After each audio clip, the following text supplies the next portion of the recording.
Lecha Yisrael. How goodly are your tents, O Yaakov, your dwelling places, O Israel. As for me, through your abundant kindness, I will enter your house. I will prostrate myself toward your holy sanctuary in all of you. O Yahovah, I love the house where you dwell and the place your glory resides. I shall prostrate myself and bow. I shall kneel before Yahovah my Maker. As for me, may my prayer to you, Yahovah, be at a favorable time. O Elohim, in your abundant kindness, answer me with the truth of your salvation in Messiah Yehoshua. Amen.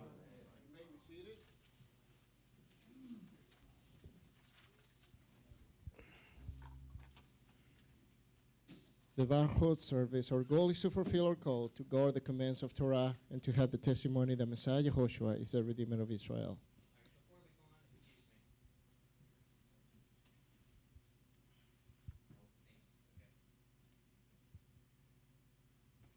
And we have a Shabbat meditation. Blessed are you, Yehovah Eloheinu, King of the universe, who by your word brings on the evening twilight, and by your wisdom opens the gates of heavens. With understanding you order the cycles of time and vary the season, setting the stars in their courses in the sky according to your will.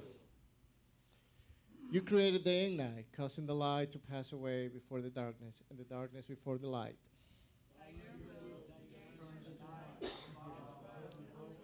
Your name.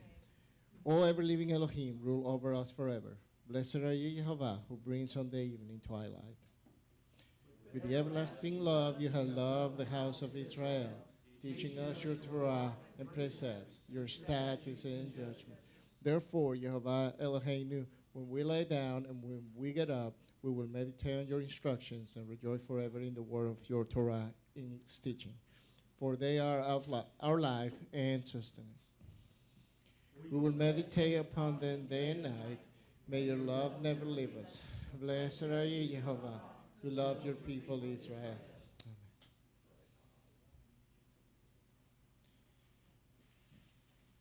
Tehillim 121. I lift up my eyes to the hill. Where does my help come from? My help comes from Yehovah, maker of the heaven and the earth. He who does not allow your foot to be moved, he who watches over you, does not slumber. See, he who is guarding Israel, neither slumber nor sleeps. Yehovah is our guard, Yehovah is your shade at your right hand. The sun does not strike you by the day, nor the moon by night. Yehovah guards you from all evil, he guards your being. Yehovah guards your going and your coming in, now and forever. Amen. The Barchut. Blessed is Yehovah, the blessed one. Baruch Yehovah Hamorah, Baruch Yehovah Hamorah Leolam Vayed. Remember the Sabbath day to keep it holy. 6 days shall you labor and do all your work. But the 7 days the Shabbat of Yehovah your Elohim. In it you shall not do any work. For 6 days Yehovah made heaven and earth, the sea and all that is in them, and rested on the 7th day. That is why Yehovah blessed the Sabbath day and hallowed it. Speak also to the children of Israel, saying, above all, my Sabbath you shall keep, for it is a sign between me and you throughout your generations, that you might know that I am Yehovah who sanctified you.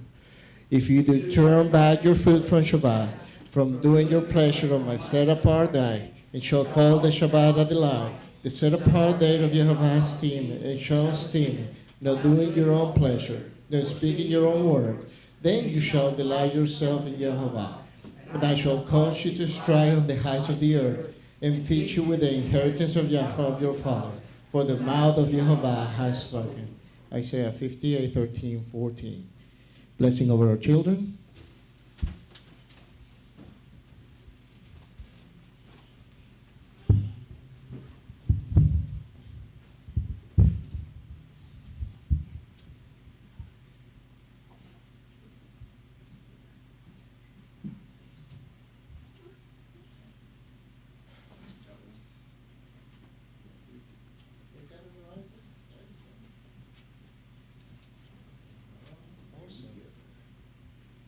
And we do the blessing of our children with our sons first. Yisrael Elohim Kefraim V'Chinashe. May Elohim make you as Ephraim and Manasseh. Over our daughters. Yisimech Elohim Kesarah Rachel Valeah. May Elohim make you as Sarah, Rebecca, Rachel, and Leah. Start children off on the way that they should go, and even when they're old, they will not turn from it. Father, open their eyes that they might see a wonder from your Torah. Listen, children, to your father's instruction, and do not forsake your mother's teaching. For they are fair red on your head, and chains to adorn your neck. For I know the plans that I have for you, declares Jehovah. Plans to prosper you and not to harm you. Plans to give you hope and a future. Children, may you flee the evil desires of youth and pursue righteousness, faith, love, and peace, along with those who call on Jehovah out of a pure heart. Finally, children, whatever is true, whatever is noble, whatever is just, whatever is pure, whatever is lovely, whatever is admirable, if anything is excellent or praiseworthy, think about such things to protect your mind and soul from time, that you might be blessed beyond measure. Sons, may you grow to be men of righteousness, like trees whose roots run deep in life, giving water. May you be in the Torah of Jehovah. Daughters, may you come to be courageous woman and capable wife, whose values are worth far beyond rubies, guiding those in your care in spirit and Torah. Amen.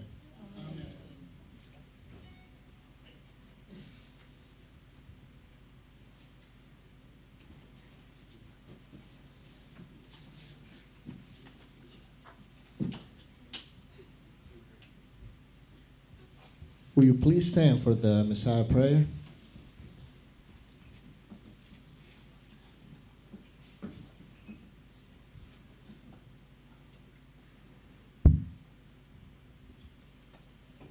Blessed are you, Jehovah, who has given us the way of salvation in Messiah Yehoshua. Walk among us filled with your spirit, the only one who ever fulfilled your Torah perfectly. He healed the sick and raised the dead. The multitude of our people sought his touch. He taught us no other man taught, bring forth the treasures of the Torah with authority. How the children sought him, the leprosy touch he made clean. How the despised and the outcast found love and release from their sin. How the hypocrites fear him, whose words uncovered their sin. Despised and rejected, acquainted with grief, he bore the sins of Israel. All of us like sheep went astray, turned everyone to his own way. Our iniquities were laid upon our king. The sin of the world became his burden to bear. He rose from the dead and opened the way of life everlasting. Praise be to his name. We are in him, his spirit empowers. New life is ours with joy and peace. Baruch atah Yehovah, Eloheinu melech haolam, asher natan anud et derech ha-Yeshua b'Mashiach Yehoshua Amen. Blessed are you, Yehovah our Elohim, King of the universe, who has given us the way of salvation in Messiah Yehoshua. Amen. The blessing of the Shema. Baruch atah Yehovah, Eloheinu melech haolam, Yoser o uberech Jose Ose Shalom uberech Ra. Blessed are you, Yehovah our Elohim, King of the universe, who forms light and creates darkness, makes peace and creates day. We'll do the Shema.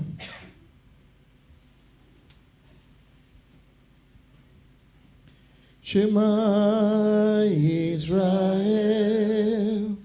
Yehovah Eloheinu, Yehovah Echad, Baruch Shem Kevod, Malchuto Leolam Vayem. Hear of Israel, Yehovah Eloheinu, Yehovah is one. Blessed is the name of his glorious kingdom for all eternity. V'hatare Yehovah Elohecha, v'kol avacha, uv'kol nafshecha, uv'kol melecha. V'hayu hadabarim, ahel asher anochi masecha, hayon al lavavecha, v'shinatam lavanecha, v'divatar bam v'shevtecha, v'vetecha, u'leftecha v'derech, u'shavtecha u'komecha. Upsatan leo al davidecha, vahayu letorafo ben yanecha, Utatan al-masuso beitecha ubisharecha. That you shall love Jehovah your Elohim with all your heart, with all your soul, and with all your mind. And have these words which I command you on this day be upon your heart. And you shall teach them diligently to your children, and speak of them when you sit in your house, when you walk by the way, when you retire, and when you arise. And you shall bind them for a sign upon your hand, and let them be frontlets between your eyes. And you shall write them on the doorposts of your house and upon your gates. Bahata leracha kamoka. And you shall love your neighbor as yourself. Amen. And please join us for praise and worship.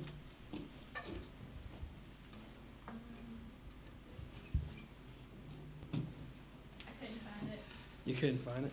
We know that one, so. Okay, so yeah. It's cool. The first song we were going to sing is Days of Elijah. I think it's pretty well known. So if you would join us.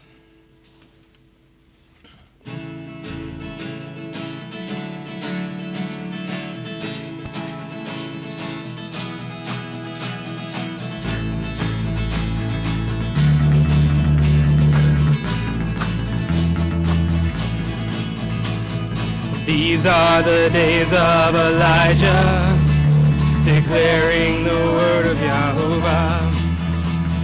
These are the days of your servant Moses, righteousness being restored. And though these are days of great trials, of famine and darkness and sword, still we are the voice in the desert, crying, prepare ye the way of Yahovah. Behold, he comes, riding on the clouds, shining like the sun.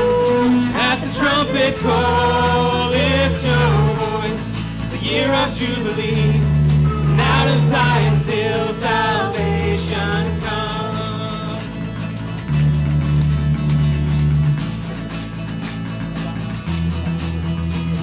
And these are the days of Ezekiel, dry bones becoming as flesh.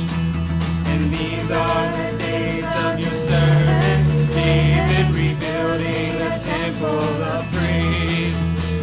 And these are the days of your harvest, the fields are as wide in the world, and we are the laborers in your vineyard, declaring the word of Yahweh. Behold, he comes, riding on the clouds, shining like the sun. At the trumpet call, lift your voice, the year of Jubilee, and out of Zion's hill salvation comes. There's no one like Jehovah. There's no one like Jehovah. There's no one like Jehovah. There's no one like Jehovah. There's no one like Jehovah. There's no one like Jehovah. There's no one like Jehovah. There's no one like Jehovah. Behold, he comes, riding on the clouds, shining like the sun. At the trumpet call, lift your voice. It's the year of Jubilee. Out of Zion's hill salvation comes. Behold, he comes, riding on the clouds, shining like the sun. At the trumpet call, lift your voice. It's the year of Jubilee. Out of Zion's hill salvation comes. Behold, he comes, riding on the clouds, shining like the sun. At the trumpet call, lift your voice. It's the year of Jubilee. Out of Zion's hill salvation comes. Out of Zion's hill salvation comes.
over the mountains and the sea.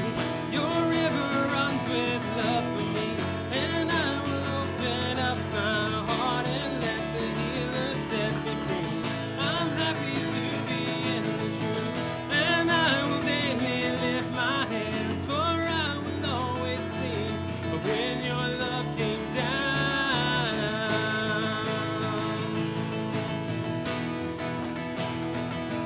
Yeah.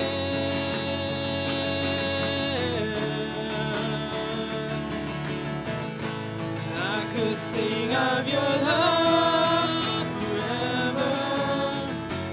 I could sing of your love forever. I could sing of your love forever. I could sing of your love forever. Over the mountains and the sea, your river runs with love for me.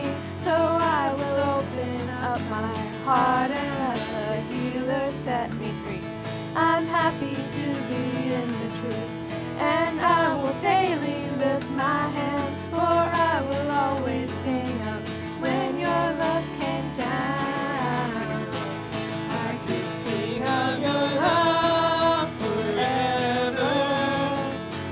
I could sing of your love forever. I could sing of your love forever. I could sing of your love forever. Oh, I feel like dancing. It's foolishness, I know. But when the world has seen the light, they will dance with joy like we're dancing now. I could sing of your love forever. I could sing of your love forever. I could sing of your love forever. I could sing of your love. I could sing of your love forever. I could sing of your love forever. I could sing of your love forever. I could sing of your love forever.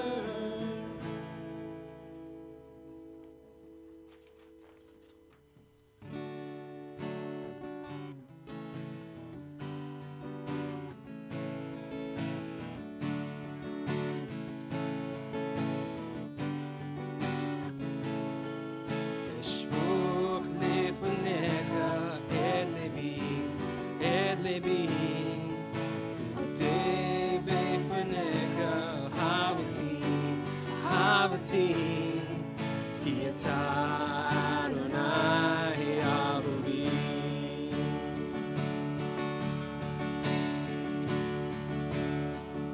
אשפוך לפניך את ליבי, אודה בפניך אהבתי, כי אתה אדוני אהובי. אתה אדוני אהובי, אתה מרים ראשי, אתה אדוני אהובי, אתה מרים ראשי, אתה אדוני, אתה אדוני, אתה אדוני אהובי.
we praise your name. We sanctify you in this place, and we thank you for this service. We thank you for all those here praising you together. I pray that you would continue to be here with us in this service as the service goes forward. Pray that you would bless the speaker and the readers this morning. In Yeshua's name we pray. Amen. You can be seated.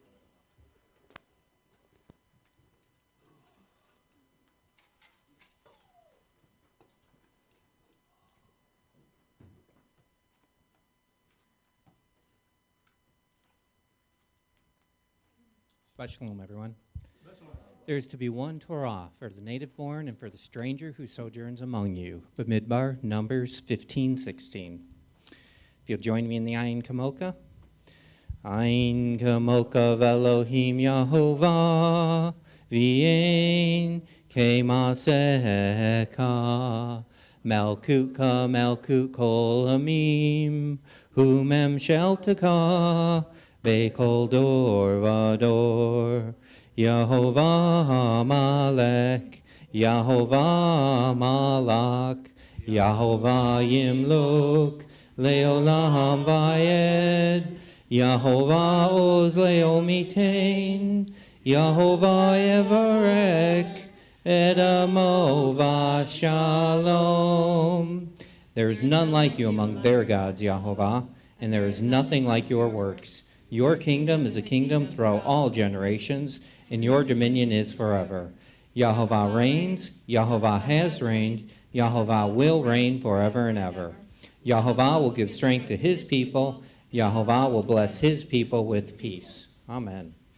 When the ark would travel, Vayehi ben Zoharon, Veyomer Moshe, Kuma Yehovah, Veyafutzu oiveka, Veyanusu mesaneka, mepaneka, Ki mizeon teze Torah, Ki mizeon teze Torah, Udavar Yehovah. May Yerushalayim Baruch Shenatan Torah Torah Baruch Shenatan Torah Torah Le'amo Yisrael Bikadushu Ato. When the ark would travel, Moshe would say, Arise, Yehovah, and let your enemies be scattered, and let those who hate you flee from you. For the Torah will go forth from Zion, and the word of Yehovah from Yerushalayim. Blessed is he who gave the Torah to his people Yisrael in his holiness. Amen. Amen.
May the Father of compassion have mercy on the nation that is born by him. And may he remember the covenant of the spiritually mighty. May he rescue our souls from the bad times and upbraid the evil inclination to leave those born by him. Graciously make us an eternal remnant and fulfill our requests in good measure for salvation and mercy. May he help shield and save all who take refuge in him. Now let us respond, Amen. All of you ascribe greatness to our Elohim and give honor to the Torah. Arise, Dennis Ben Dan, an Israelite, and come to the Bema to read from the Torah. Blessed is he who gave the Torah to his people Yisrael in his holiness. Yourself together. Let's do it together. Okay. All right. The Barku. Barku et Yahovah Hamvarak. Baruch atah Yahovah Eloheinu melech haolam asher bakar benu makol ha'amim v'natan lanu et Torato. Baruch atah Yahovah Noten ha-Torah. Amen. Blessed are you, Yahovah our Elohim, King of the universe, who has chosen us from all peoples and given us his Torah. Blessed are you, Yahovah, giver of the Torah. All right, and this week's reading, we're going to be reading from Shemot, or Exodus. It's going to be 19:20 through the finishing of the chapter, which is going to be 23 or 26, depending on how your book is numbered. It says, Adonai came down onto Mount Sinai, to the top of the mountain. Then Adonai called Moshe to the top of the mountain, and Moses went up. Adonai said to Moshe, go down and warn the people not to force their way through to Adonai to see him. If they do, many of them will perish, even the Kohanim, who are allowed to approach. Adonai must keep themselves. Oh, hold on a minute. Oh, I did, but it was in my head, messed up. Adonai must keep themselves holy, otherwise Adonai may break out against them. Moshe said to Adonai, the people can't come up to the mountain because you ordered us to set limits around the mountain and separate it. Adonai answered him, go, get down, then come back up, you and Aharon with you. But don't let the Kohanim and the people force their way through to come up to Adonai, or he will break out against them. So Moshe went down to the people and told them. Then Yahovah said all these words, I am Adonai your God, who brought you out of the land of Egypt, out of the abode of slavery. You are to have no other gods before me. You are not to make for yourselves a carved image or any kind of representation of anything in heaven above, or on the earth beneath, or in the water below the shoreline. You are not to bow down to them or serve them. For I, Adonai your God, am a jealous, punishing the children of the sins of their parents to the third and fourth generations of those who hate me, but displaying grace to thousands of generations of those who love me and obey my mitzvot. You are not to use lightly the name of Adonai your God, because Adonai will not leave unpunished someone who uses his name lightly. Remember the Sabbath, to set it apart for Yah. For you have 6 days to labor and do all your work, but the seventh day is a Shabbat for Adonai your Elohim. On it you are not to do any kind of work, not you, your sons or your daughters, nor any male or female slave, nor your livestock, and nor the foreigner staying with you inside the gates to your property. For in 6 days Adonai made heaven and the earth, the sea and everything in them, but on the seventh day he rested. This is why Adonai blessed the Sabbath day and separated it to himself. Honor your father and mother, so that you may live long in the land which Adonai your God is giving you. Do not murder, do not commit adultery, do not steal, do not give false evidence against your neighbor, do not covet your neighbor's house, do not covet your neighbor's wife, his male or female slave, his ox, his donkey, or anything that belongs to your neighbor. All the people experiencing the thunder, the lightning, the sound of the shofar, and the mountain smoking. When the people saw it, they trembled. Standing at a distance, they said to Moshe, you speak with us, and we will listen. But don't let Adonai speak with us, or we will die. Moshe answered the people, do not be afraid, because Yahovah has come only to test you and make you fear him, so that you won't commit sins. So the people stood at a distance, but Moshe approached the thick darkness where Yahovah was. The maftir, Adonai said to Moshe, here's what you are to say to the people of Israel. You yourselves have seen what I have spoken with you from heaven. You are not to make with me gods of silver, nor any to make gods of gold for yourselves. For you need make only an altar of earth. On it you will sacrifice your burnt offerings, your peace offerings, your sheep, your goats, your cattle. In every place where I cause my name to be mentioned, I will come to you and bless you. If you do make an altar of stone, you are not to build it of cut stones, for if you use a tool on it, you profane it. Likewise, you are not to use steps to go up to my altar, so that you will not be indecently uncovered. Amen. All right. Closing half-Torah blessings. Baruch atah Yehovah Eloheinu melech haolam, asher natan lanu Torah emet, v'kaye olam nata botkenu, Baruch atah Yehovah. Noten HaTorah. Amen. Blessed are you, Yahovah our Elohim, King of the universe, who has given us a Torah of truth and has planted eternal life in our midst. Blessed are you, Yahovah, giver of the Torah. He who blessed our forefathers, Abraham, Yitzchak, and Yaakov, may he bless Dennis Ben Dan. He has come up to read from the Torah in honor of Yahovah and his word.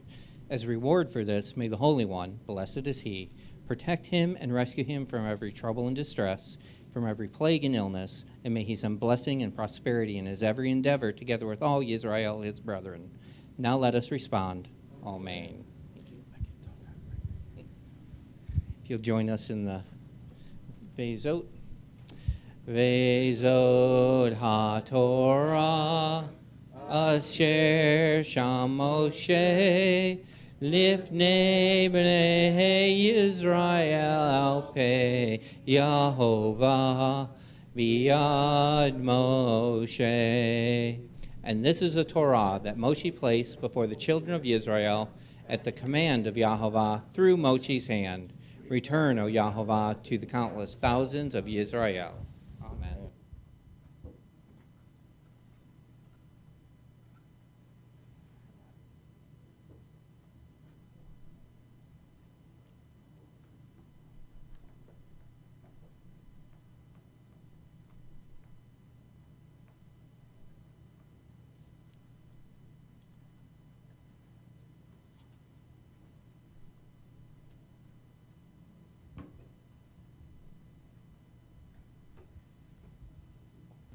You may now be seated. And I would like to call up Ken Ben Avraham to read from the Haftarah. Oops, I don't think I have that one marked today, if you want to flip open to it. The opening blessings for the Haftarah. Baruch atah Yehovah Eloheinu melech haolam asher bakar Minvim tovim, v'razav adarahim, hanei amarim, be'et met, Baruch atah Yehovah, haboker b'torah, uv Moshe ado, uv Yisrael amo, uv inviei haimet, vazedek. Blessed are you, Yahovah our Elohim, King of the universe, who has selected good prophets and was pleased with their words which were spoken truthfully. Blessed are you, Yahovah, who chooses the Torah, your servant Moshe, your people Yisrael, and prophets of truth and righteousness. This reading today is from Isaiah chapter 6, verses 1 through chapter 7, verse 6. In the year that sovereign Uzzah died, I saw Yehovah sitting on a throne, high and lifted up, and the train of his robe filled with hakel. Above it stood seraphim. Each one had 6 wings. With 2 he covered his face, and with 2 he covered his feet, and with 2 he flew. And one cried to another and said, Set apart, set apart, set apart is Yehovah of hosts. All the earth is filled with his esteem. And the posts of the floor were shaken by the voice of him who cried out, and the house was filled with smoke. And I said, Woe to me, for I am undone, because I am a man of unclean lips, and I dwell in the midst of the people of unclean lips. For my eyes have seen the sovereign Yahovah of hosts. And one of the seraphim flew to me, having in his hand a live coal which he had taken with the tongs of the slaughtered place. And he touched my mouth with it, and said, See, this has touched your lips. Your crookedness is taken away, and your sin is covered. And I heard the voice of Yahovah saying, Whom do I send, and who would go for us? And I said, Here I am, send me. And he said, Go, and you shall say to his people, Hearing, you hear, but do not understand, and seeing, you see, but do not know. Make the heart of this people fat, and their ears heavy, and shut their eyes, lest they see with their eyes, and hear with their ears, and understand with their heart, and shall turn and be healed. Then I said, Yahovah, until when? And he answered, Until the cities are laid waste and without inhabitant, and the houses are without a man, and the land is laid waste, a ruin.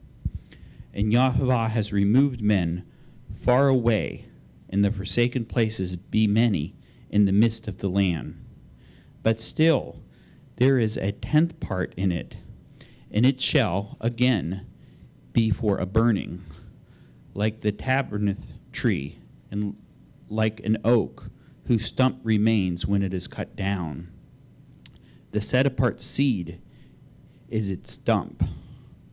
And it came to be in the days of Asa, son of Yaham, son of Uzzah, sovereign of Judah, and the Restin, sovereign of Avon and Pekin, son of Rechalam, sovereign of Israel, went up to Jerusalem to fight against him, but could not prevail against it.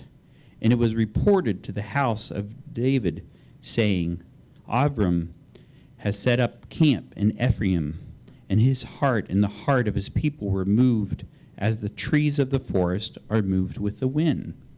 And Yahovah said to Jerusalem, Go out now to meet Asa, you and Zerubbabel, your son, at the end of the channel of the upper pool, on the highway of Lauder's field. And say to him, Take heed and be calm. Do not fear or be faint-hearted, or these 2 stumps of smoking firebrands, for the fierce displeasure of Riston and Avram and the son of Remelah. Because Avram, Ephraim, and son of Rehab have plotted evil against you, saying, Let us go against Edeh, and tear it apart, and break it open for ourselves, and set a sovereign over them, the son of Tiber. The closing Haftarah blessing. Baruch atah Yehovah Eloheinu melech haolam, zor kol halamim, zedek b'kol hadirot, ha'el haniman, ha'omer ve'oseh, hamdabar kayam, shekol devarav, et met vazedek, niaman, atahu Yehovah Eloheinu, v'niamin devaraka, v'dar vardkad midvareka, Akor levershu rekam, kiel melech niaman, varakam anata, baruch atah Yehovah, ha'el haniman, ve'kol devarav. Blessed are you, Yahovah our Elohim, King of the universe, Rock of all eternity, faithful in all generations, who says and does, who speaks and makes it come to pass, all of whose words are true and righteous. Faithful are you, Yahovah our Elohim, and faithful are your words. For not one word of yours is turned back unfulfilled. For you are a faithful El and King. Blessed are you, Yahovah, the Elohim, who is faithful in all his words. He who blessed our forefathers, Abraham, Yitzchak, and Yaakov, may he bless Ken ben Abraham, because he has come up to read from the Haftarah. As a reward for this, may the Holy One, the Father of our Messiah, blessed is he, Protect him and rescue him from every illness, and may he send blessing and success in his every endeavor, together with all Yisrael, his brethren. Now let us respond, Amen. Thank you. And now I would like to call up Travis Ben Avraham to read from the second writings. You want to do these together? Okay. If you'll join us in the opening blessings for the second writings. Baruch atah Yehovah, Eloheinu melech haolam, asher natan lanu Mashiach Yehoshua, v'hakatavim shel ha-talmidin, Baruch atah Yehovah, noten ha-brit ha-torah. Blessed are you, Yahovah our Elohim, King of the universe, who has given us Messiah Yehoshua and the writings of the Talmudin. Blessed are you, Yahovah, giver of the covenant of the Torah. Our readings from Matthew, chapter 5. We'll be doing verse 8 through 20.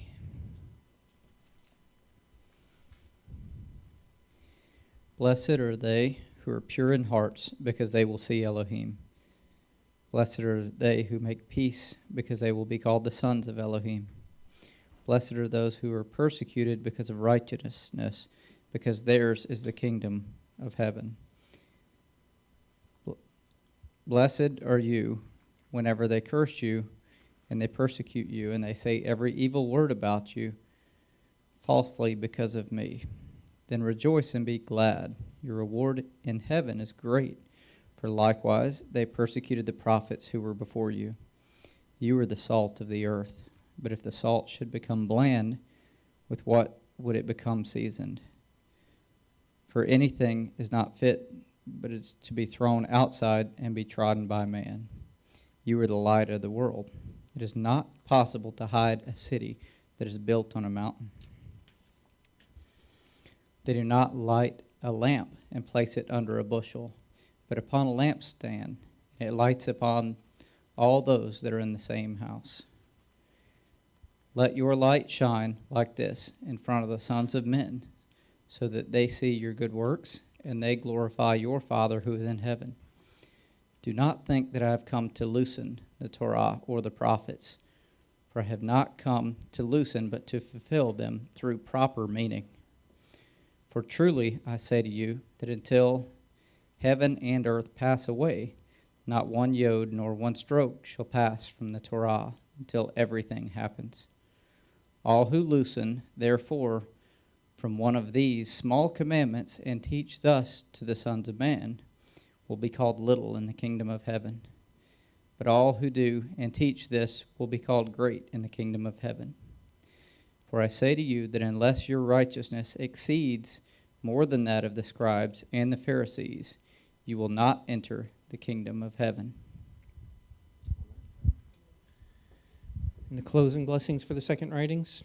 Baruch atah Yehovah, Eloheinu melech haolam, asher natan lanu hadavar ha'imet, v'kaye olam nata b'tkenu, Baruch atah Yehovah, asher natan lanu Mashiach Yehoshua, v'hakatavim ha-talmidin. Blessed are you, Yahovah our Elohim, King of the universe, who has given us the word of truth and planted eternal life in our midst. Blessed are you, Yahovah, who has given us Messiah and the writings of the Talmudin. Amen. He who blessed our forefathers, Abraham, Yitzchak, and Yaakov, may he bless Travis ben Avraham, because he has come up to read from the second writings in honor of Messiah and his teachings.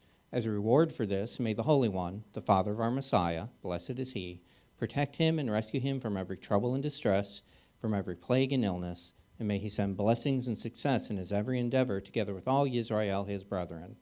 Now let us respond, Amen. Thank you. If you'll please stand for the Etz Chaim. Etz Chaim hi l'makazim kiba v'tom heyamea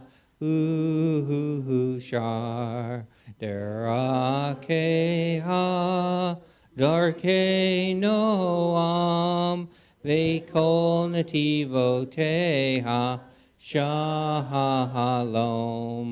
Hashivanu Yahovah, Alei Kavana Shuva, Kadesh, Kadesh Yameinu, Kadesh Yameinu, Kekedem, is a tree of life to those who take hold of it, and those who support it are praiseworthy. Its ways are the ways of pleasantness, and all its paths are peace. Bring us back, Yahovah, to you, and we shall come and renew our days as of old. This concludes the Torah service, and you may be seated.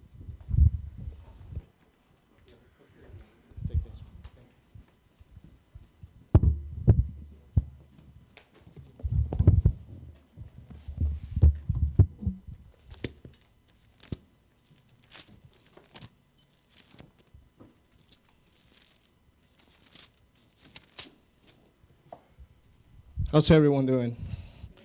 You guys doing good? Good. Shabbat shalom, guys. How's the week? Everybody had a good week? It's like battling with all this rain and people fleeing from places. And I don't know. It has been an interesting week for everyone. It was a very busy week for me. And I'm going to admit that in front of everyone. It was very busy, but it was a blessing. Even with that, as looking at the Parsha, it gives you a lot of refreshment. It gives you a lot of hope. It gives you a lot of peace about what we do with our daily life. So that's the way that I have been looking at the Parsha today. It's going to be a lot of interaction today. I hope, looking for a lot of questions. There is actually, again, I have no slides there. Okay, so it gets like, sometimes it's like I need some support back there, but I guess today it's like we'll figure out. I think our Father continues to give us His word the way that He wants us, and He wants to teach us things that go beyond just like of what we read. It's like how something that happened 3,500 years ago is still as relevant today as it was back then. So as we are in the Parsha, Exodus, Shemot chapter 18, and everybody can go there. This is a crucial time for Israel, right? And the reason why it's a crucial time for Israel, this is the first time that they're trying to live as a nation. Okay, so Elohim created the whole world. We have people from Adam, Eve, their sons, Noah, Abraham, all of them. But this is the first time that actually Elohim wants to rule this small group of people that are not that small anymore. So there is a lot of history that happened right here, and this is a parsha that is like the first boom coming up. Okay, you guys got out, you saw everything that I can do, you know who I am. Now this, if you really want to be part of this, if you really want to do this, this is what's up. That's exactly what's going to come right at you, right? So again, a lot of history for Israel, a lot of history even for us today to know who He really is and who He was back then and who He is right now. I think we forget about that it is the same Elohim. We go through the history of the Scripture through parts of the time that we don't know what happened, right? Like 450 years, 430 years, 400 years. We don't know what. There is like a silence sometimes that we don't know what happened during those dates. And that's what I see sometimes is like, that doesn't mean that they were doing anything bad. Silent might be a good thing. For one point, maybe they were doing what they were supposed to do. Or maybe they were trying. But it comes to times in our life, in the life of Israel, when Elohim said, okay, I'm going to do something so they know who I am. It's like, I think they forgot about me. And this is why we're going to see the mitzvah of the commandments that were given on this part that we know for sure it didn't happen for the first time.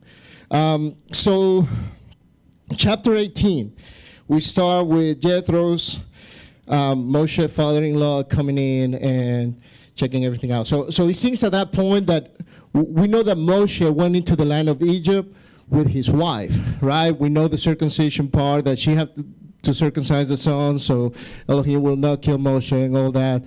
But it seems at one point Moshe was like, okay, this is about to get ugly right here. You go back to your dad. Right? Because it seems that she wasn't part of everything coming out. It's like, okay, there is a lot going on right now. It's like a good husband telling his wife, hey, this is about to get ugly. I love you, but let me deal with this, okay? You're my partner. Pray for us, but you go out there, and I don't know. It might probably coming from the father as well. But we see right here that it seems like Moshe's wife was not part of it. So after they get out, we're talking about 2.5 months, somewhere around that. Moshe's father-in-law bring Moshe's wife and their sons back to them. It seems in chapter 18, verse 1, he was the priest of Midian. Okay, what type of priest was he? Was he a good priest? Was he a pagan priest? And that's seems like it was heading to. At the time, there was a god or goddess called Avodah Zarah around that time. So it seems like of the area that he was, that who he was the priest of. Okay, but after seeing everything that Elohim did through the hand of Moshe, it seems like his father-in-law started like coming a little bit to this side saying, hey, I've heard what Elohim has done for you, so that's very good. It seems like everything is working out for you guys, just like you mentioned. So that's one of the things that he wanted to bring back to Moshe.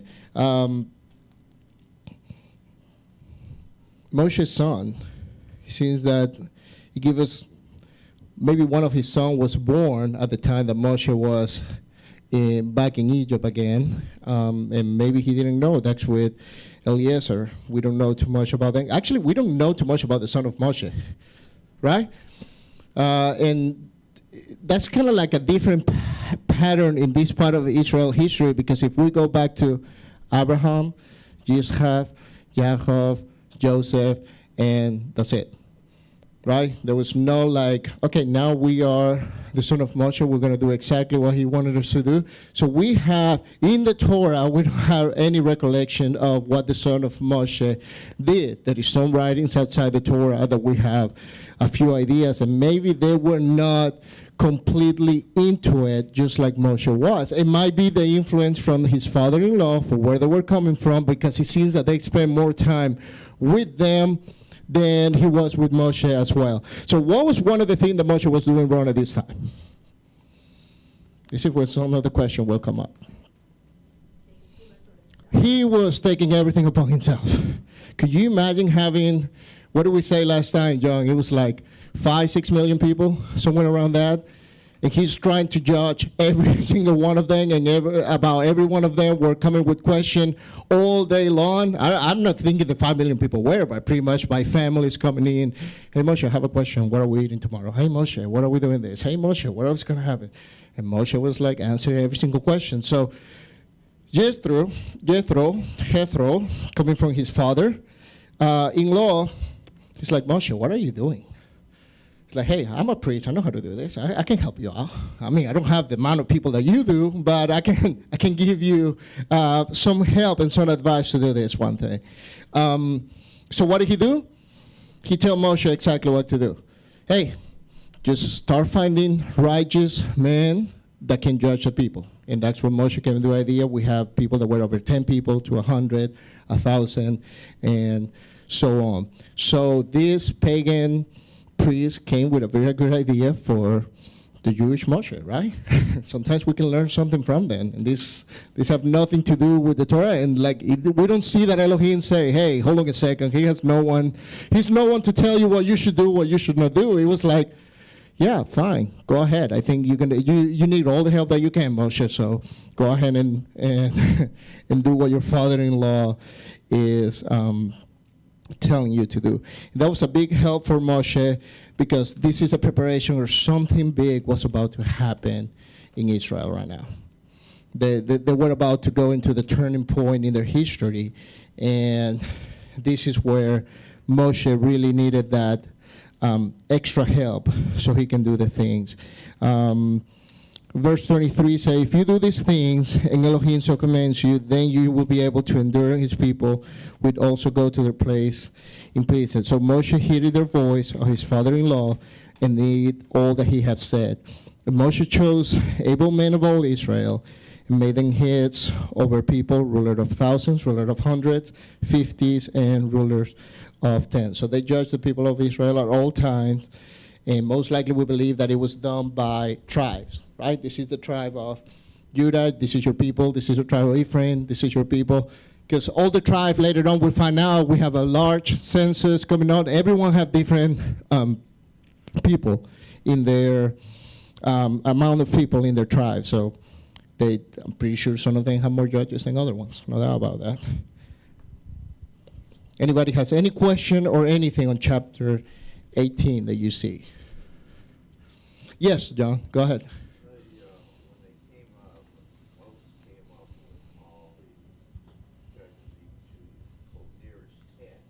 Uh-huh.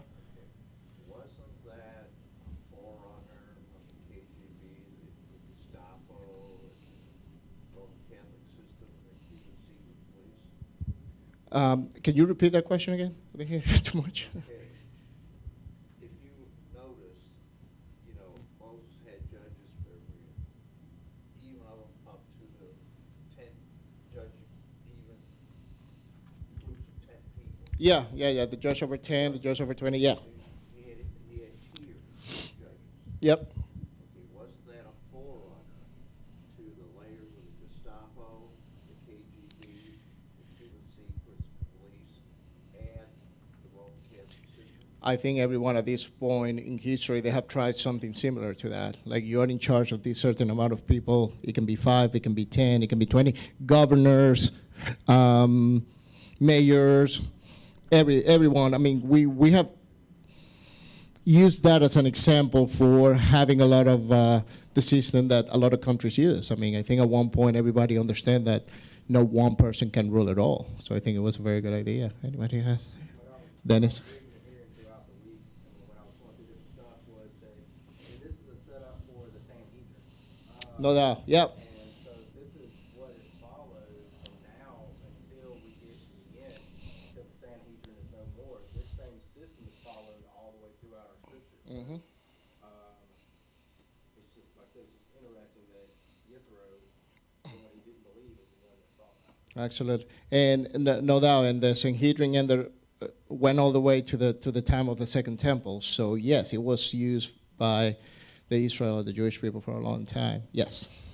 I was just noticing, even when I was reading, so you think of like our court systems, like you have a Supreme Mm-hmm. Court, like Absolutely. smaller courts, Mm-hmm. like you have sort of a system. So yeah, a lot of things are based on. Yeah, I think it's everywhere. Even works, companies that have a lot of people, you always have try to have someone in charge of. You have an assistant manager, then you have a manager, you have a district manager, and so on and so on. So yes, I think it was a good idea for everything overall. I don't know why Moshe or Elohim, I guess at that point, didn't think about it, right?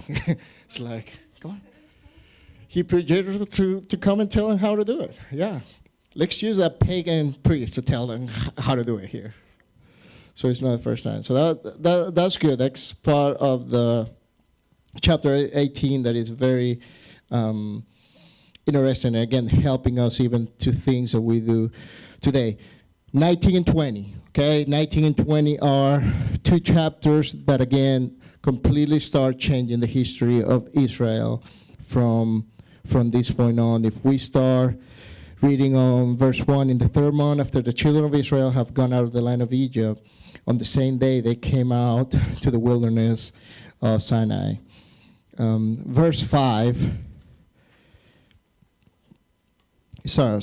verse 3, it says, Moses went up to Elohim, and Yehovah called him from the mountain, saying, Thus shall you say to the house of Jacob, to tell them, the children of Israel, you have seen what I did to Egyptians, and how I bore you on eagle's wings and brought you to myself. 5 and 6 say, Now therefore, I will indeed obey my voice. If you will indeed obey my voice and keep my covenant, then you shall be my special treasure to me above all people, all of the earth is mine. And you shall be to me a kingdom of priests and a holy nation. And these are the words which you shall speak to the children of Israel. Talking about priesthood and talking about a nation, a holy nation. And we have heard this from even 2,000 years ago when Peter himself addressed to this, right? In 1 Peter chapter 2, verse 9. I know we've mentioned on that one before as well. What it says on verse 9, you are a chosen generation, a chosen people, a royal priesthood, a holy nation. None of these have changed. None of these have changed. It was the same 2,000 years ago as it was 3,500 years ago, as it was, as it is today. We have seen that Elohim, or the Creator, has two types of nations. It's like, this is my people, Israel, and then the rest have something different from there. No. He always have one group of people. In this case, I guess it's called Israel just because after Abraham, you have to come to his covenant. You have to come to him. You have to be part of him and do what he says to be abide by that. So that's the generation, the people that he's calling on the parsha right there on chapter 19. We're going back to it. What do he mean by a priesthood? Didn't he put a priesthood together? What did he say that you shall be to me a kingdom of priests? Does anybody have any idea of that? If we have the Levites were chosen to be priests, right? So why in this case he's saying, you shall be to me a kingdom of priests? Amen. Not only to keep it to ourselves, right? Absolutely. Mm-hmm. Julie? So to add on to what Aaron said, we had the Levites, and they were called, their main duty was to teach the people holiness, Mm-hmm. and to teach them how to walk in holiness, Absolutely. to teach them the difference between the clean and the unclean. Mm-hmm. And that's also essentially what we're supposed to do too, teach people how to recognize the clean and the unclean, what's holy and what's common. Absolutely. Clean and unclean. I like that. Talking about clean and unclean, have you guys heard about I know I was sharing with Dennis, the coronavirus stuff? I think it's the hot topic right now.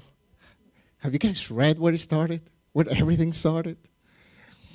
Started like, I think it's part of the two viruses. It's called the SARS virus, and then it also had the coronavirus. Now they're trying to change the name. It started for raw meat that you should not be eating from animals that you should not be eating from. Bats, dogs, salamanders, monkeys. A lot of those armadillos, a lot of those animals that we should not be eating. It's like, I think we're okay with that. I think we should not have a problem with that part right there. But yes, this is the thing. This is the world that we live in. We need to be teaching that. And I'm reading the news. I'm reading I read both. I read the liberal news and the conservative news, Fox and Yahoo and CNN. And you read them both the things. It's like, yes, this is where it started from. And I'm like, can people just read where it comes from? It's like, not all meat is clean. Can we make that clear at this point? But anyway, I don't know. I got off the subject, but I think it's like a hot topic going on right now. But yes, that's the thing. As a nation of priests, that's what we should be doing. We should be teaching the nations who Elohim is, and do the same that the priests and the Levites of Israel were commanded to do to the children of Israel around. Verse 8, it says, then all the people answered together and say, all that Yehovah, all that Adonai has spoken, we will do. So Moses brought back the words to the people, to Yehovah. It's pretty easy before you start listening to everything. Yeah, Moshe, whatever he tells us, we'll do it. Don't worry about it. Just go ahead and tell us what's going on. It's fine. We promise you we're going to do it. We know it didn't happen that way. It wasn't that easy.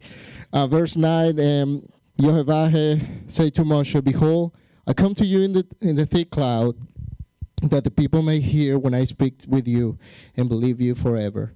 So Moshe told the words to the people from Yehovah. So what was the next for them? For them, they needed to be ready. The commandment was coming. This is what's going to happen. In 3 days, you're going to meet. He's going to come down. It's going to meet him. So you need to get ready. What was the first thing that they needed to do? Wash your clothes. Go to the people also and consecrate them today and tomorrow and let them wash their clothes. You need to be ready for an encounter with him. We need to. At this point, the children of Israel left. They saw everything that he had done. And now it's time for them to hear, what is your purpose? What are you here for? What you should be doing? Verse 11, and let them be ready for the 3rd day. For on the 3rd day, Yahweh will come down upon Mount Sinai in the sight of all people. And you shall set bounds for the people all around, saying, take heed to yourself that you do not go up to the mountain or touch its base. Whoever touches the mountain shall surely be put to death. Again, it's given a different commandments of what they need to do to that day. Verse 16, then it came to pass on the 3rd day. This is the day now. This is the day now. On the 3rd day in the mountain that there were thundering and lightning in a thick cloud of the mountains and the sound of the trumpets very loud, the sound of the shofar very loud, so that all the people who were in the camp tremble. Why did they tremble? After 3 days of preparation. They were not ready. They thought they were, but they were not ready. They were supposed to do everything that they have supposed to do to get to that 3rd day. They got to that day. They start seeing the cloud. They start hearing things. And what do? They freaked out. They were not ready. They thought they were, but they were not ready.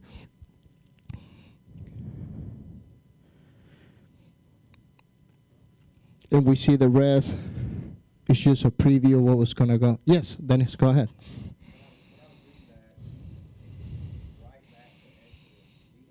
Mm-hmm.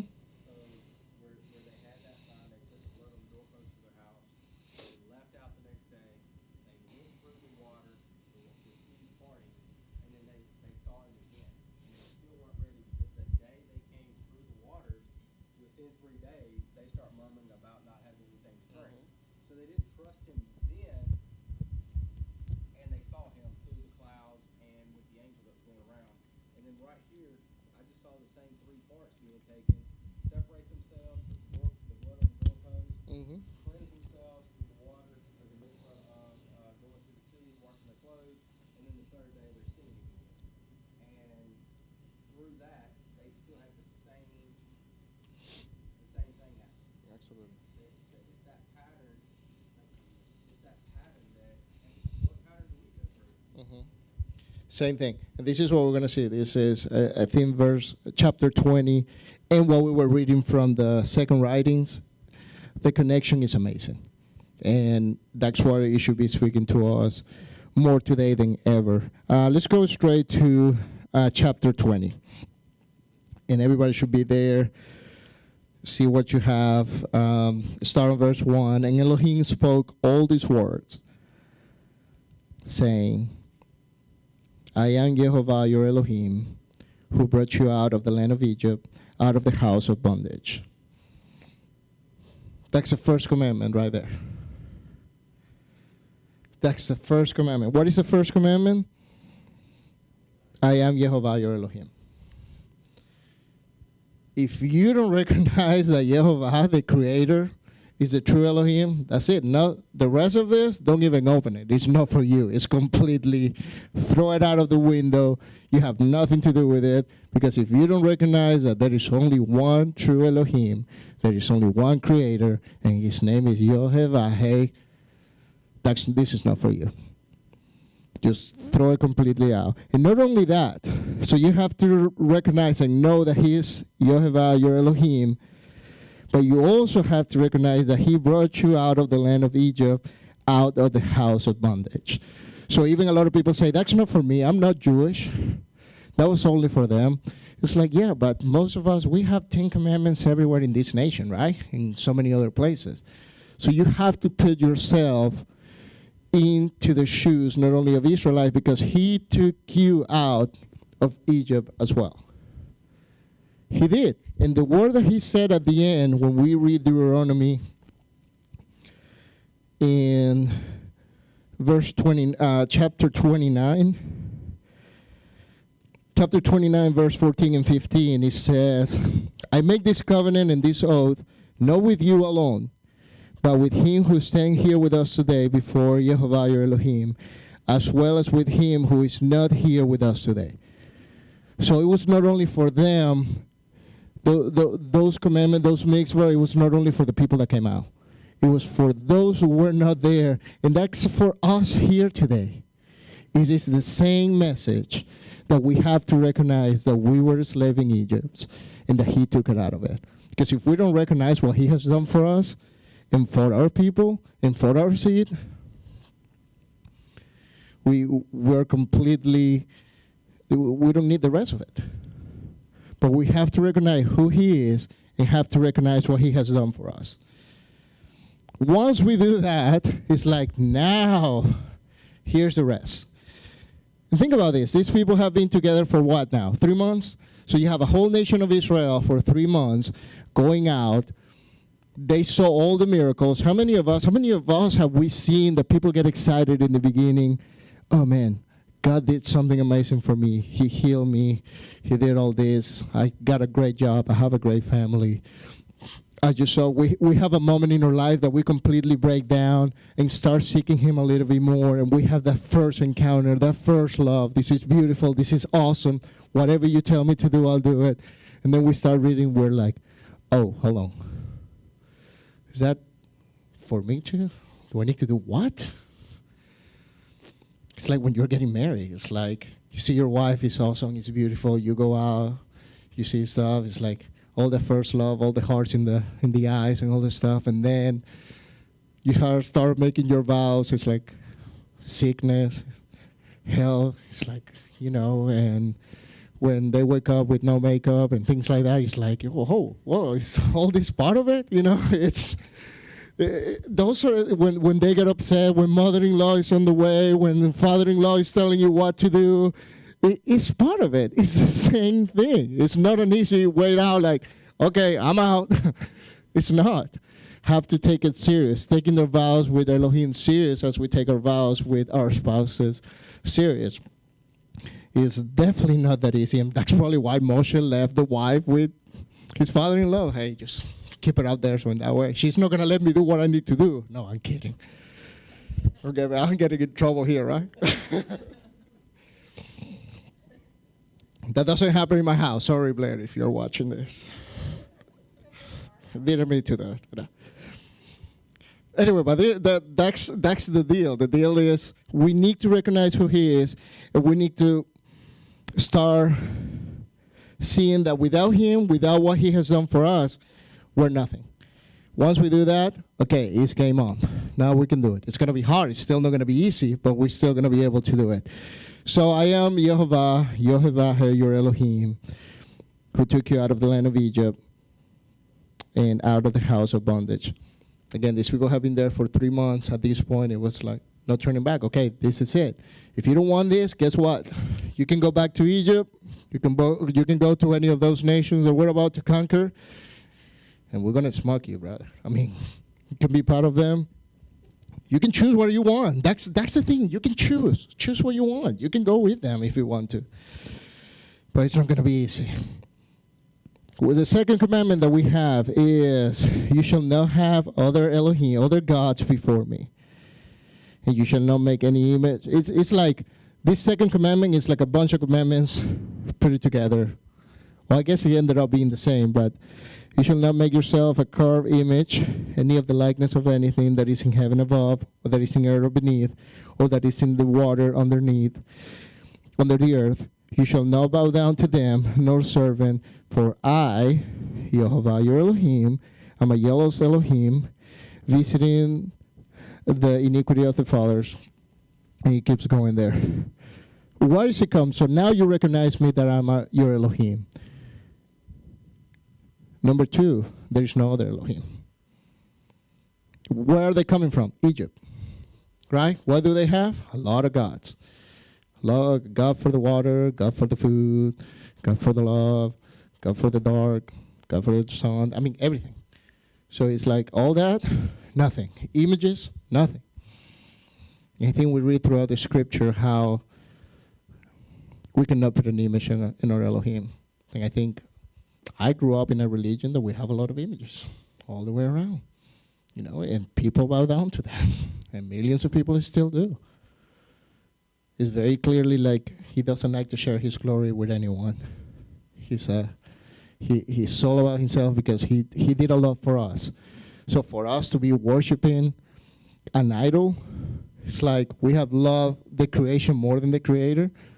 It's like people might know a good painting. People might know that's a wonderful painting that Michael did make there, but it's like probably might say that nobody knew that it was Michael who made it.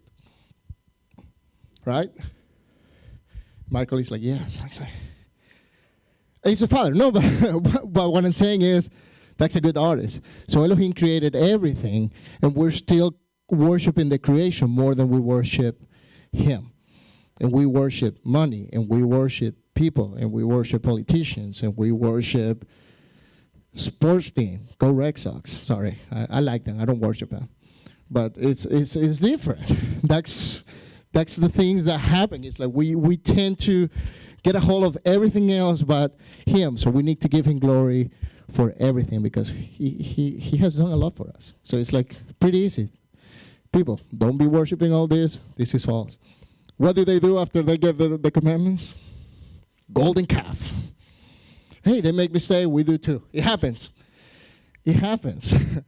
We can make mistakes, people. We need his mercy and his grace. We sure do. Number 3, are we okay on the counting? Everybody agree with the counting? If you don't agree, that's fine. I'm right on this one. It's okay. We're good. Number 3, you shall not take the name of Yehovah your Elohim in vain, for Yehovah will not hold guiltless who take his name in vain. Don't be using his name out there just to throw things on there. And we can go to the whole discussion of the name itself, and that's going to throw different opinions of that, so I'm not going to get into that. The thing is, do not take it in vain. Plain and simple at this point. Do not take his name in vain. It means a lot. Don't be throwing it out there just for no reason. We should remember his name as we have it written, and nobody have been trying to hide the name because he have been there. I know a lot of people can say Adonai, Lord, God, Yehovah, Yahweh. That's fine. It's right there. We're not going to split. We're not going to be throwing rocks at people for saying it one way or another because everybody might have different. Guess what? Hebrew scholars have a different opinion when it comes to that as well. What we can do is love each other, love one another, and just keep worshiping together because guess what? One day we're going to learn it the right way. Plain and simple. That's number 3. Number 4, Shabbat. This is where we are today. One of the most repeated commandments at this point, which is very interesting because we didn't see anything on the book of Genesis, but we get to the point where we see Shabbat. As I remember the Sabbath day to keep it holy. 6 days you shall labor and do all your work, but the 7th day Shabbat of Yehovah your Elohim. In it you shall not do any work, nor your sons, nor your daughters, nor your male servant, nor your female servant, nor your cattle, nor your stranger who is within your gates. For in 6 days Elohim, Yehovah made the heaven and the earth, the sea and all that is in them, and rested on the 7th day. Therefore Yehovah blessed the Shabbat day and hallowed it. That's a day that had been blessed from creation. We cannot take that away. It has been blessed from creation. He did it for a purpose. But I love how he said, remember. What happened when we don't remember? We forget. So if we don't do it constantly, he's asking us one day this week, just remember. And remember me. Come together. Come with me. I'll let you know. Rest. Do whatever you can to rest on this day, to keep it holy. And we do everything that we can. And I completely understand. We are in exile, and it's hard in so many ways, in so many places. Sometimes we're at work, it starts getting dark. What we do, that we live in a land that they don't observe it. And as long as we do it with all of our hearts, try to do the best that we can on this day, he can see that we're trying. He's like, I understand. Because it happened throughout history. Once we get to the point on, oh, I don't care about it, that's a different situation. When you get to the point, I don't care about Shabbat. I don't care what he said. I'm going to do it my way. That's a different situation. Because I understand somebody told me one time, yeah, what about nurses and doctors? Dude, if somebody's dying and needs to take it there, we'll take it there. You know, because he's part of it. He's where is the society that we live, this is where we are, and we need to understand one another. Sometimes people get called in. It happens, you know, and we have to have the most reverence that we have, understanding at the same time in the times that we live in.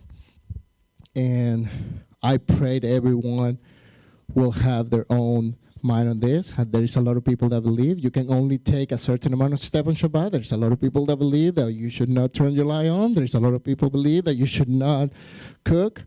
There's a lot of people you should not clean. There's a lot of people you should not do different things. Whatever makes them closer to the Father, go for it. You do what you can, the best of your abilities. I think at this point it's just like remember. Remember, try to keep it holy, do everything that you can, because the Father wants to give it there for a reason. What happens when we forget? We can be living our good life. Oh man, I'm being blessed. I have a great house, I have a great car, I have good money. Like soul traveling all the time and completely forget about the Father. The society goes that way, and we forget about him. So he wants us to remember for a reason. And he wants us to remember, I think the main reason is because he is what? Our creator. And he created us. And he created this day especially for us, for his people. And Yeshua said it himself too. Number 5, and I know we're good in the numbers. So number 5, honor your father and your mother, that your days might belong upon the land which Yehovah your Elohim is giving you. Are the kids listening to that? Honoring your father and your mother. Hey, not only the kids, that's for us too. And my mom get on me sometimes when I don't call her. So you better call your mom's kids and dads. But it is the truth. This is a blessing when you are in a good relationship with your parents. But then later on, we read parents, make sure that your kids don't get upset. Like, don't be doing things that your kid will get upset as well. But they're saying honor them. Number 6. This is one that gets a lot of also controversy, I guess because of the wording. Because we see and we read in so many places, do not kill. There is a difference between killing and murdering. Okay? And in this case, the real translation should be, you shall not murder, which is premeditated, which is something that you have in your heart, that you want to hurt somebody to the point that that person is going to lose their life. So premeditated is completely different, that you are in a war, it's your life against your life. You have to do something. What is also premeditated? Abortion. That's something that we always will speak for it and against it, I'm sorry. But we'll speak. We'll speak for those who cannot speak, because that's life. We're looking for life in Mars and spending billions of dollars to go there, but we don't consider something with a heartbeat, well, a child with a heartbeat being a person. So that's premeditated. That's murdering, and it's completely different than just killing. Again, there is different ways when we start reading through the Torah. Like if you kill somebody by mistake, there is ways that can be solved easily and more peacefully. We have the cities of refuge and some other things. But again, this is about murdering, taking somebody else's life. Who is the only one that is allowed to take life? It's just our Father. He knows when we're born. He knows when we're going to live. So he's the only one that should be, that is in charge of there. So, and again, while we're reading through these commandments, we have seen that even though we're reading it right now, We still haven't seen it that, hey, I saw some of those in the book of Genesis, in Bereshit. It's nothing new. This is just a reminder. 14, do not commit adultery. And this is what I love, Joshua. Because unfortunately, our religion, or our religious way of view, we were doing check marks, right? I circumcised myself. Check, boom. I believe in Elohim, boom, check mark. I keep the Sabbath, boom, check mark. Adultery, yeah, I don't have anything, boom, check mark. But then Joshua went really deep into this one, right? Remember in Matthew chapter 5, and we can read it real quick. And I love to read it for a reason. And used to see his mercy how always have been there. Chapter 5, verse 27. And the whole chapter 5 that we were reading even right now in the second writings, it's beautiful. It's just telling us how much we need him. Chapter 5, verse 27 say, you have heard that he said, you shall not commit adultery. But I say to you that whoever looks at a woman to lust for her has already committed adultery with her in her heart. So this goes beyond the action of doing something. This goes just from the eyes, from the look, and what's going on with your brain. So what he's trying to tell us is, guess what? You can put that check mark, but it has nothing to do with that. This is with your heart. What do you do in your heart? You can commit a murder with your heart as well. So what he's telling us is, we need his grace. We need his holiness. We need him as our ultimate sacrifice, because even when Israel did all this, they were able to go and say, hey, I pay for it. This is my offering. But we need him because we are not perfect. We fail. And no matter how many check marks we do, there are things that are in our heart, in our mind, that only he knows. But he wants to show us why we need him. And this is one of them. And he says also on 5:21, you have heard that it will say, you shall not murder, and whoever murders will be in danger of judgment. But I say to you that whoever is angry with his brother without cause shall be in danger of the judgment.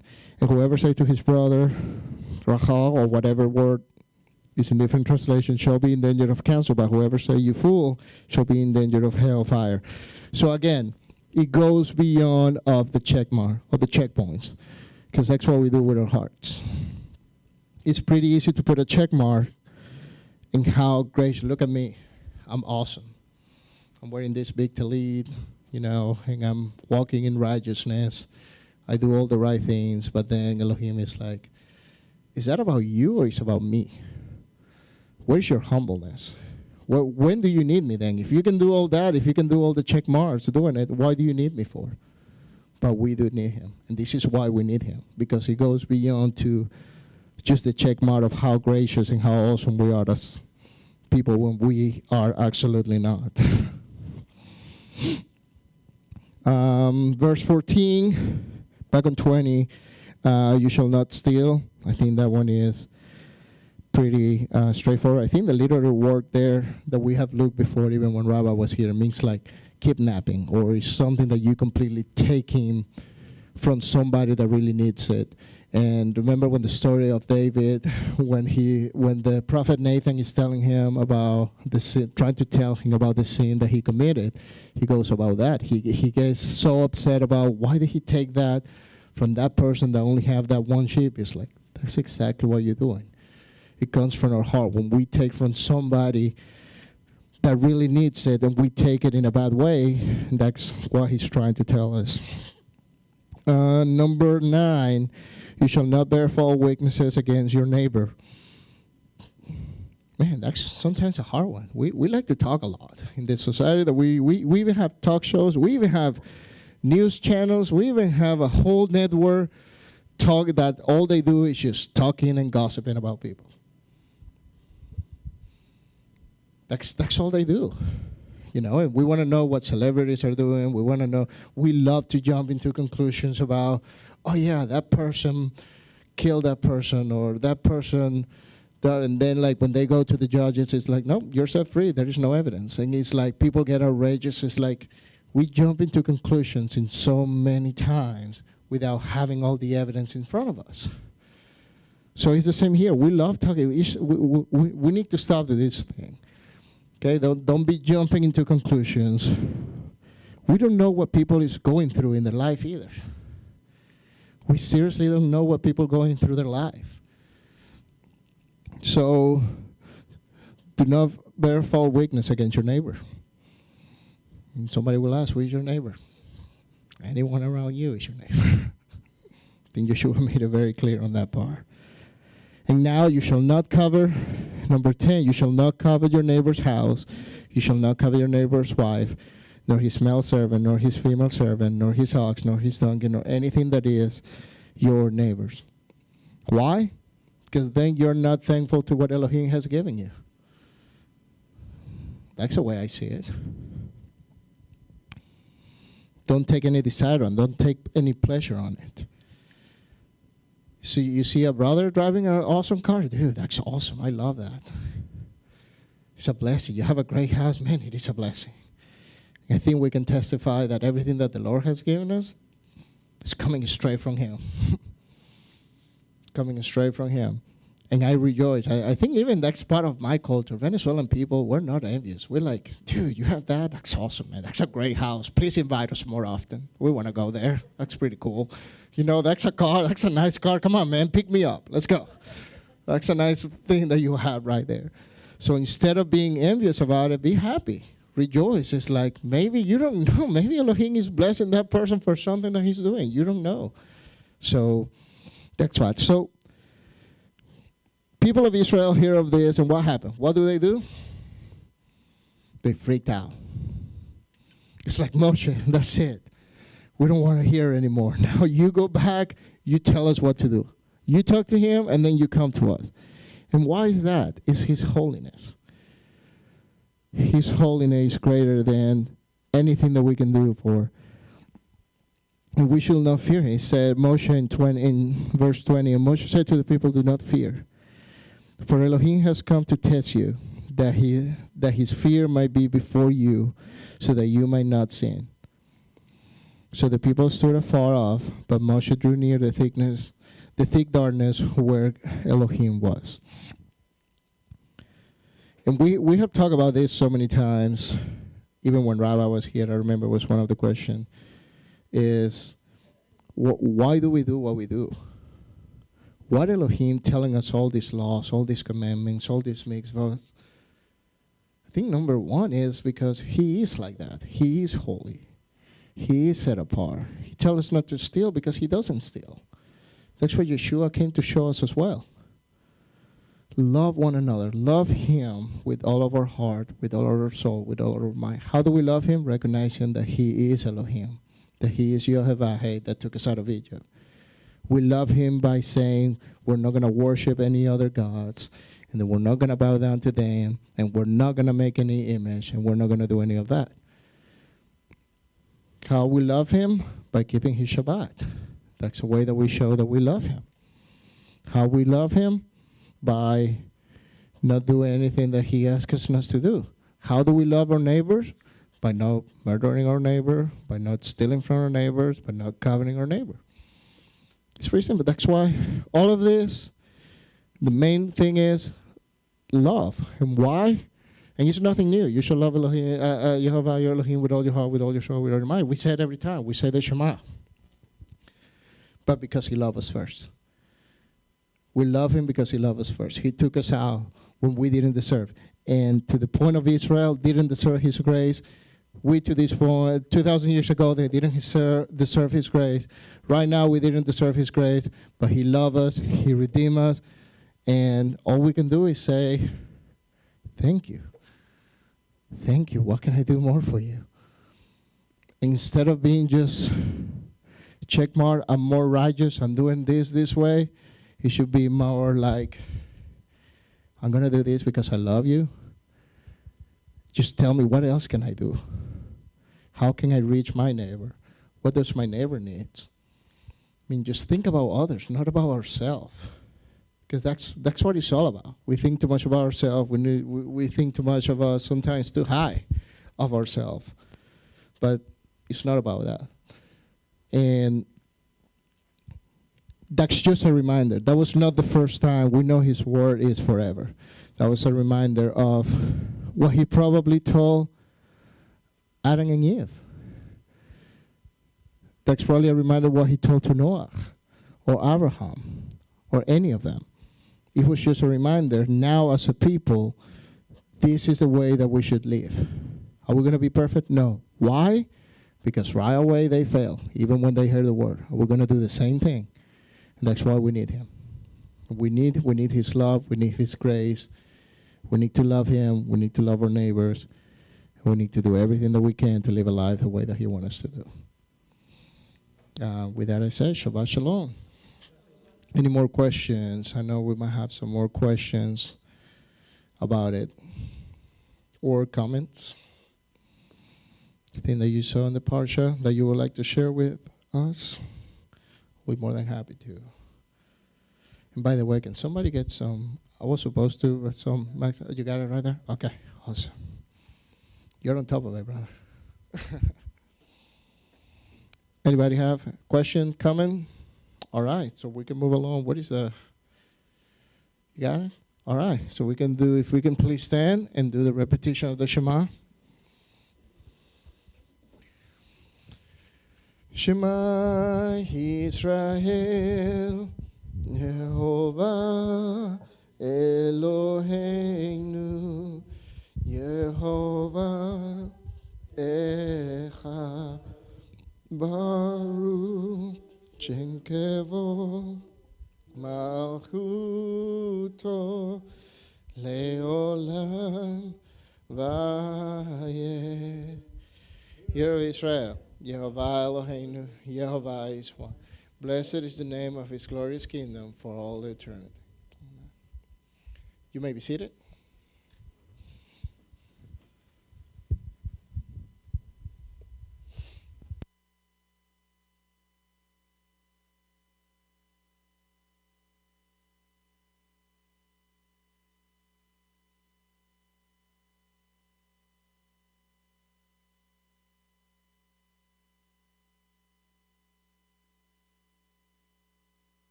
Somebody would like to pray for the peace of Jerusalem?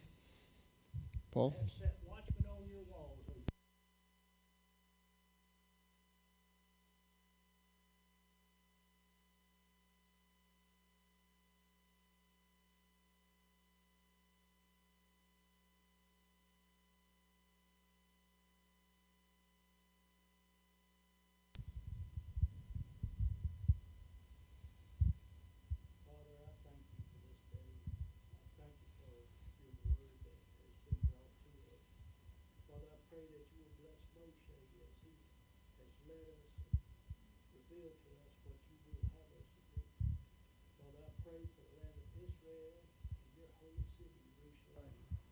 Pray, Father, that you will bring peace and safety throughout the Holy Land. For it's in the name of Yeshua HaMashiach. Amen. Amen. Great prayer.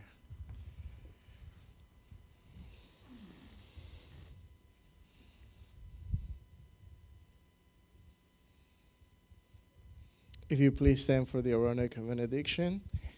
I will let you do it in Hebrew, and then we can say it in English. יברכך יהובה וישמרך. יאר יהובה פניו אליך ויחונך. יישא יהובה פניו אליך וישיא לך shalom. May Jehovah bless you and guard you. Jehovah make his face to shine upon you and show favor to you. Jehovah lift up his face upon you and give you peace. Thus they shall put my name on the children of Israel, and I myself shall bless them. Amen. You may be seated as we say bye to our online family. Shabbat Shalom.